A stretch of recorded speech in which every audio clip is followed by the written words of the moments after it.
ખજૂરિયા ગામમાં સરકારી નિહારમાં મારી છોકરી ભણતી હતી, કાયમ છોકરા બાંધતા હતા. આ 3 દિવસે બાંધે. મેં કાલ કહ્યું કે છોકરીને કહ્યું કે આપણે ભણવું નથી, આપણું અહીંયા હાલે નહીં ગરીબ માણસનું, અહીંયા રૂપિયાવાળાના છોકરા ભણે બરોબર. અને સાહેબો કંઈ જવાબ દેતા નથી. સવારે છોકરી ધરા ભણીને વહી ગઈ દવા પીને, તે સાહેબો ઘેર મૂકી ગયા, દવાખાને ના લઈ ગયા બરોબર. ને પછી કરાવ્યું નહીં કે અમે કહ્યું કે સાહેબનો ફોન આવ્યો કે તમારી છોકરી મજા નથી.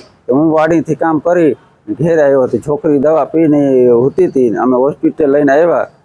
ને પછી સાહેબને ફોન આવ્યો કે અમે કંઈ કહ્યું નથી. તો આ 3 દિવસે છોકરા બાંધે તો કોઈ જવાબ દેતું નથી. ફોન લઈને બેઠા હોય હામાં તો એ છોકરીને જવાબ દે કે મારો બાપ રૂપિયાવાળો છે, મારો બાપ આવો છે, તમને તમારું કંઈ ના આવે. સાહેબો કંઈ બોલતા નથી. ને છોકરી જેડી દવા પી ઘેર આવીને સુઈ ગઈ કે મને કે બધા છોકરા દબાવે તો સાહેબો કંઈ કહેતા નથી. ટીસી ન લાવે 25 વર્ષ થયા કે તમારે પ્રાઇવેટમાં સરકારીમાં મૂકો અને પૈસા હોય ને તો છોકરા ભણે, નકાઈ કે ભણે નહીં.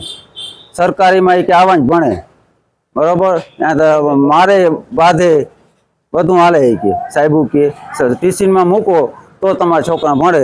સરકારી નોકરી કરતા ગામમાં ટીસીને હલાવે બરાબર તોય કોઈ કહેતું નથી.